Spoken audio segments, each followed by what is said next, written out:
بسم اللہ الرحمن الرحیم۔ ترجمہ: اللہ کے نام سے شروع جو نہایت مہربان رحمت والا ہے۔ وَإِذْ قَالَ مُوسَى لِقَوْمِهِ يَا قَوْمِ إِنَّكُمْ ظَلَمْتُمْ أَنفُسَكُمْ بِاتِّخَاذِكُمُ الْعِجْلَ فَتُوبُوا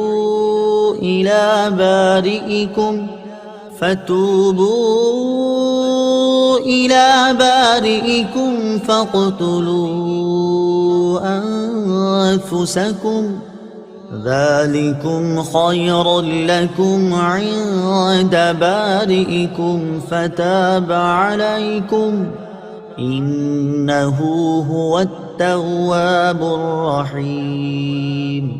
ترجمہ: اور یاد کرو جب موسیٰ نے اپنی قوم سے کہا، اے میری قوم، تم نے بچڑے کو معبود بنا کر اپنی جانوں پر ظلم کیا، لہٰذا اب اپنے پیدا کرنے والے کی بارگاہ میں توبہ کرو، یوں کہ تم اپنے لوگوں کو قتل کرو، یہ تمہارے پیدا کرنے والے کے نزدیک تمہارے لیے بہتر ہے، تو اس نے تمہاری توبہ قبول کی، بے شک وہی بہت توبہ قبول کرنے والا مہربان ہے۔ فَاقْتُلُوا أَنفُسَكُمْ، کہ تم اپنے لوگوں کو قتل کرو۔ تفسیر صراط الجنان میں ہے، بنی اسرائیل کو بچڑا پوجنے کے گناہ سے یوں معافی ملی کہ حضرت موسیٰ علیہ السلام نے قوم سے فرمایا، تمہاری توبہ کی صورت یہ ہے کہ جنہوں نے بچڑے کی پوجا نہیں کی ہے وہ پوجا کرنے والوں کو قتل کریں، اور مجرم راضی خوشی سکون کے ساتھ قتل ہو جائیں۔ وہ لوگ اس پر راضی ہو گئے اور صبح سے شام تک 70,000 قتل ہو گئے۔ تب حضرت موسیٰ اور حضرت ہارون علیہ السلام نے گر گڑاتے ہوئے بارگاہ حق میں ان کی معافی کی التجا کی۔ اس پر وحی آئی کہ جو قتل ہو چکے وہ شہید ہوئے اور باقی بخش دیے گئے، قاتل و مقتول سب جنتی ہیں۔ بنی اسرائیل پر اللہ تعالیٰ کا فضل۔ بچڑا بنا کر پوجنے میں بنی اسرائیل کے کئی جرم تھے۔